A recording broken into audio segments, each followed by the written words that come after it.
26절부터 보겠습니다. 이에 갑자기 큰 지진이 나서 옥터가 움직이고 문이 다 열리며 모든 사람의 매인 것이 다 벗어진지라.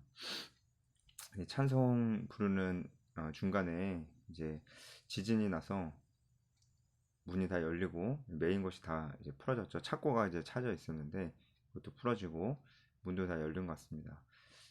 이제 도망갈 수 있는 상황이 되었는데 결국엔 도망가지 않았죠. 간수가 자다가 깨어서 옥문이 열린 것을 보고 죄수들이 도망한 줄 생각하고 칼을 빼어 자결하려 하거늘. 이 당시에 간수들이 이렇게 죄인을 놓쳤을 경우에는 엄청난 벌을 받게 됩니다. 아마도 이제 사형을 당하게 되는 그런 일이 있었던 것 같습니다. 그래서 간수가 자기의 운명을 직감하고 자결하려고 했었던 거예요. 그때 바울이 이제 크게 소리를 질러서 우리가 다 여기 있다 이렇게 얘기를 합니다. 그러니까 간수가 등불을 달라고 하며 뛰어 들어갔습니다. 그러니까 바울과 신라는 아예 그냥 그 자기 자리에 그냥 있었던 것 같아요. 예, 뭐 입구까지 나오지도 않았고 자기 자리에 있었던 것 같습니다. 뭐 어제도 봤지만 바울과 신라가 갇혔던 그 감옥이 지하 깊은 곳이라고 그랬잖아요. 지하 감옥 중에서도 바울과 신라가 갇혔던 방은 깊은 곳에 있었던 것 같습니다. 그래서 바울이 크게 소리 질러서 이제 얘기를 한 거죠. 간수는 밝은 곳에 있었으니까 아마 바울은 간수의 모습이 보였을 겁니다. 근데 간수는 바울의 모습이 안 보였겠죠. 소리만 들렸겠죠. 그래서 우리가 다 여기 있다. 우리 안 도망갔다. 이렇게 얘기하니까 간수가 소리를 듣고 이제 등불을 가지고 안으로 들어간 거죠. 바울과 신라 앞에 엎드렸습니다. 그리고 그들을 데리고 나가 이르되 선생들이여 내가 어떻게 하여 구원을 받으리까 이렇게 얘기를 했습니다. 이 장면이 참 감동적인 장면이 아닐 수가 없는데요. 일단은 간수는 자기가 목숨을 건졌다라는 생각을 했을 거예요. 나는 이제 죽지 않을 수 있겠구나라는 생각을 했을 겁니다.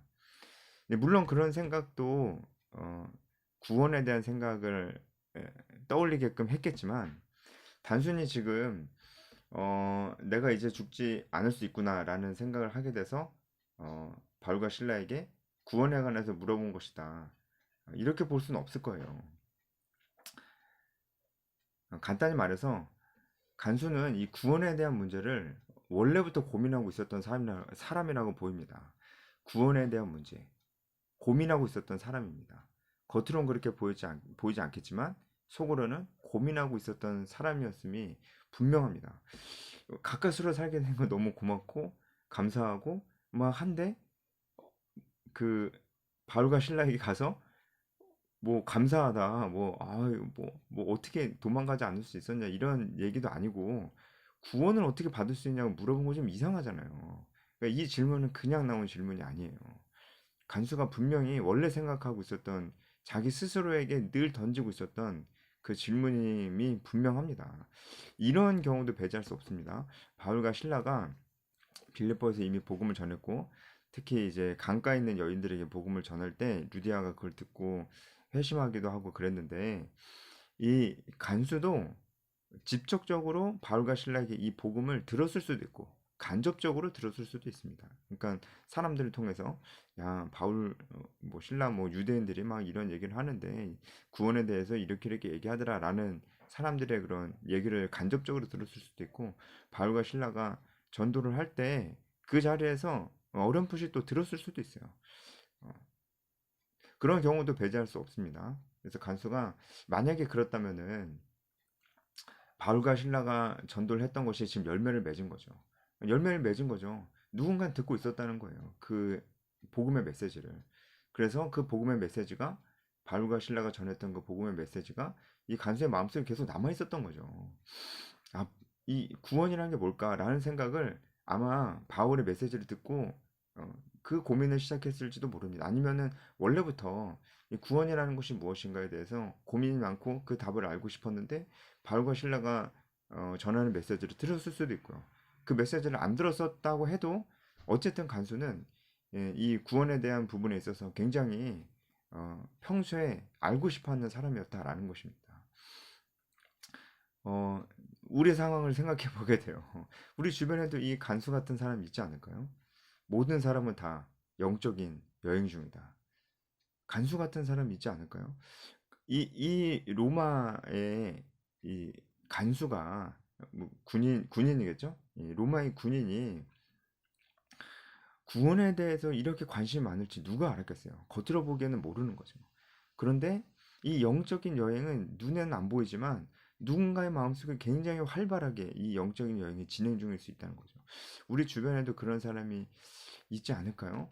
겉으로는 보이지 않지만 겉으로는 교회도 전혀 관심 없는 것 같고 떻게 보면은 이제 교회에 대해서 반감이 있는 것 같아 보이기도 하지만 사실은 그 안에는 예, 간수처럼 구원에 대한 문제나 어떤 그런 삶과 죽음에 대한 문제, 죽은 후의 세계에 대한 그런 문제들, 이 세상의 절대적인 선과 악에 대한 그런 문제들에 대해서 굉장히 고민하고 있는 사람들이 우리 주변에도 있지 않을까라는 것입니다.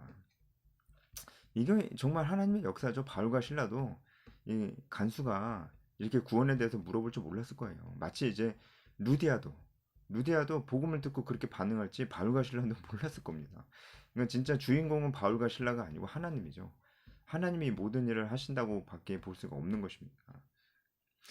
그래서 우리도 바울과 신라처럼 지치지 않고 복음을 전해야 된다. 그러니까 언젠가 누군가의 마음속에서는 열매를 맺는다. 왜냐면 모든 사람은 다 영적인 여행 중이니까 라고 생각합니다. 그래서 특히 이제 우리 주변에서 그런 사람들 찾아봐야 됩니다. 왜냐면은 어 우리 주변에 있는 사람들이 우리가 하는 말들을 들을 확률이 높잖아요.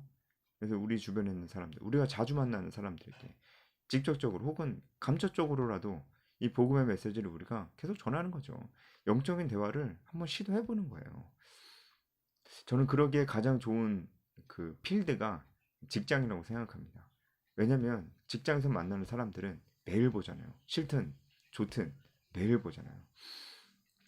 그리고 같이 어쨌든 밥도 먹고 물론 아닌 경우도 있지만 어쨌든 밥도 먹고 싫든 좋든 얘기를 해야 될 경우가 많단 말이에요. 우리가 영적인 대화를 시도할 수 있는 기회가 반드시 온다고 생각합니다. 때로는 아니 정말 생각보다 자주 그런 기회가 온다고 생각합니다. 가만히 있어도 오는 거죠. 우리가 그런 기회를 그냥 흘려보내지 않고 아 이게 기회구나라고 볼 수만 있다면 우리 주변에 간수 같은 사람들 분명히 있을 것이다. 그들에게 이 복음이 작용하고 있을 것이다. 그들의 마음을 하나님께서 두드리고 계실 수 있을 것이다. 라는 생각을 해봅니다. 그리고 우리가 계속해서 영적인 대화를 시도할 때 누군가는 그 중에 우리에게 그렇게 물어볼 수도 있죠. 구원에 관한 문제를 물어볼 수 있고 소망에 관한 이유를 물어볼 수 있는 것이죠. 예, 간수의 회심 사건이 우리를 이렇게 돌아보게 하고 우리 주변에도 간수 같은 사람이 있지 않을까라는 생각을 하게 합니다.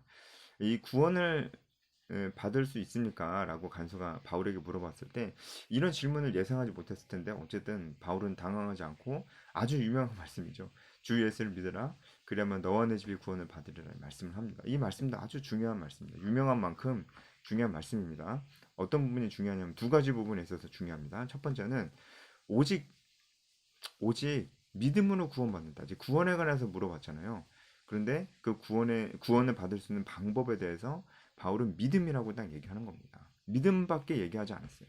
그러니까 오직 믿음으로만 구원받는다는 것을 우리가 여기에서도 확인할 수 있는 것이고, 그리고 너와 내 집이 구원을 받는다는 것을 우리가 오해할 수 있는데, 간수가 믿으면 자동적으로 그의 집안 사람들이 다 믿게 되는 것이냐? 그렇지 않죠. 실제로 이 헬라어 단어를 보더라도 구원을 받으리라라는 이 말씀이 2인칭 단수 미래 수동형으로 쓰였어요. 그러니까 2인칭 단수로 쓰였어요. 그러니까 어, 이 집안 사람들이 한마디로 자동적으로 구원받게 되는 것이 아니고 그들도 한 명 한 명 각자 2인칭 단수 그들도 한 명 한 명 각자 다 믿어야지 구원을 받는다라는 거죠. 구원을 받게 되는 것이죠. 하나님께서 주어지는 것이죠. 그래서 이거 수동형입니다. 어, 그런 의미입니다. 근데 너와 내 집이 구원을 받으리라 또 그렇게 바울이 굳이 또 얘기한 거는 아무래도 간수가 복음을 듣고 예수님을 믿으면은 그 영향력이 있잖아요. 가정에서 간수가 이제 가장으로서 갖고 있는 그 영향력이 있으니까 그 영향력에 대해서 얘기를 하면서 내 집이 구원을 받으리라 그렇게 얘기한 것이라고 볼 수 있습니다. 자동적으로 내 집이 구원받게 되는 일은 없는 거예요. 당연한 얘기지만. 그래서 이제 주의 말씀을 그 사람과 그 집에 있는 모든 사람에게 전하더라. 그죠? 그 밤 그 시각에 간수가 그들을 데려다가 그 맞은 자리를 씻어주고 자기와 그 온 가족이 다 세례를 받았습니다. 온 가족도 다 자기의 믿음으로 세례를 받은 것이고요. 어, 간수가 바울과 신라를 만나고 나서 그들을 옥에서 꺼내서 어, 잠시 아주 빨리 자신의 집으로 데려간 것 같아요. 아무래도 상처를 좀 치료해 주려고 데려간 것 같습니다. 잠시 자기 집으로 데려가서 상처를 씻어주고 또 아마 자신의 가족들에게 이 복음을 전해줄 것을 부탁했을 수도 있어요. 그래서 바울과 신라가 그 집에 있는 모든 사람들에게 이 복음을 전해주고 했습니다. 그래서 음식을 차려주고 음식을 먹고 그 집안에 잠깐 있었던 것 같습니다. 그런데 우리가 그 다음 이야기를 봤을 때 바울과 신라가 그냥 그 집에 옥에서 나와서 간수의 집에 계속 머문 건 아니다라는 것을 알 수가 있어요. 왜냐면은 그들이 옥에 계속 있었다는 걸 알 수가 있거든요. 그 다음 날 이 간수 말고 이제 상관들이 바울과 신라 그냥 풀어줘라라고 할 때 그 자리에 그러니까 감옥에 바울과 신라가 있었어요. 그렇기 때문에 아마도 옥문이 열리고 바울과 신라가 도망가지 않고 간수가 그 바울과 신라를 자기 집에 그 데리고 오고 거기서 음식을 먹고 상처를 치료한 다음에 바울과 신라는 다시 감옥으로 간 것 같습니다. 이 일들이 다 이 밤중에 새벽 사이에 다 일어난 일들인 것 같아요. 그래서 35절에 날이 새매, 그러니까 날이 밝기 전에 다 이 일들이 다 일어나고 날이 밝기 전에 바울과 신라가 다시 감옥으로 돌아온 겁니다. 상관들이 부하를 보내서 이 사람들을 놓아주라 이렇게 얘기했습니다. 왜 갑자기 이렇게 놓아주라고 얘기하는 걸까요? 그러니까 그들도 알고 있는 거죠. 뭐냐면 자신들이 그 불법적으로 바울과 신라를 가두고 있다는 거. 이제 바울과 신라가 로마 시민이 아니더라도 바울과 신라를 신문하고 재판하는 과정이 다 불법이라고 얘기했죠. 정상적으로 재판하지 않았습니다. 정상적으로 재판도 안 했는데 형을 집행을 해버렸잖아요. 태형을 때렸잖아요. 그러니까 이 모든 것들이 사실 불법이었어요. 아마도 이런 불법적인 형을 집행을 했었던 것은 이 로마의 상관들이 자신을 고소하고 그러니까 바울과 신라를 고소하고 있는 이 귀신 들린 여종의 주인들에게 돈을 좀 받고자 하는 그런 계산으로 바울과 신라를 이렇게 불법적으로 형을 집행했었던 것이라고 보입니다. 그런데 뭐 돈도 받았겠죠 뭐. 그러니까 더 이상 바울과 신라를 감옥에 가다둘 이유가 없는 것이죠. 그래서 놓아줘라 이렇게 얘기를 했습니다. 만약에 바울과 신라가 지진이 나고 옥문이 열리고 그냥 도망갔다면은 이때 걸렸겠죠? 아 도망갔구나 걸렸겠죠. 그러면은 바울과 신라는 평생 도망자 신세가 될 수밖에 없는 겁니다. 그런데 그들이 도망가지 않았기 때문에 이제는 반대 상황이 완전히 역전됐죠. 평안히 가라. 그래서 평안히 갔다고 한다면 바울과 신라가 아무 말 없이 간다고 했다고 쳐도 바울과 신라는 이제 합법적으로 돌아다닐 수 있게 된 것이죠. 그런데 이제 입장이 완전히 바뀌었어요. 바울과 신라가 그냥 합법적으로 돌아다니는 것 정도가 아니고 예, 말하자면 바울과 신라가 갑이 됐습니다. 우리가 사실 로마 시민이다. 이 얘기를 하니까 사람들이 굉장히 두려워서 떨거든요. 38절에. 왜 그러냐면은 어, 로마 시민을 이렇게 어, 죄도 묻지 않고 이렇게 형을 집행할 수가 없습니다. 어, 그래서 이 죄도 묻지 않았다는 것. 37절에 우리를 죄도 정하지 아니하고 라는 말이 굉장히 중요하거든요. 로마 법에 의하면 로마 사람들은 반드시 이 죄를 물어야 됩니다. 죄를 묻는다는 게 뭐냐면은 변명할 기회를 주는 거예요. 자신은 변호할 기회를 주는 겁니다. 로마 시민에게는 반드시 변호할 기회를 줘야 되고요. 그리고 로마 시민들은 이런 행정관들의 명령에 재판의 결과에 불복종할 수 있는 권리가 있었습니다. 황제에게 상소할 수 있었어요. 그래서 고문이나 뭐 투옥되는 것에 대한 이런 부분들을 피할 수 있었습니다. 그리고 이거 한 가지가 잘못된 것이죠. 로마 시민에게 자신의 죄를 변호할 수 있는 기회를 주질 않았어요. 그래서 로마 황제에게 상소할 수 있는 기회를 주지 않은 것도 불법입니다. 그리고 두 번째는 정당한 재판을 거치지 않고 형을 집행했습니다. 이것도 두 번째 불법인데, 이 불법을 또 로마 시민에게 저질렀기 때문에 이것은 아마도 이 행정관이 어, 그냥 한마디로 잘릴 수도 있는 겁니다. 잘릴 수도 있는 아주 이제 위험천만한 일인 거예요. 어, 그래서 이런 법들은 로마의 발레리안 법과 포르시안 법에 기원전 509년경에 제정되었습니다.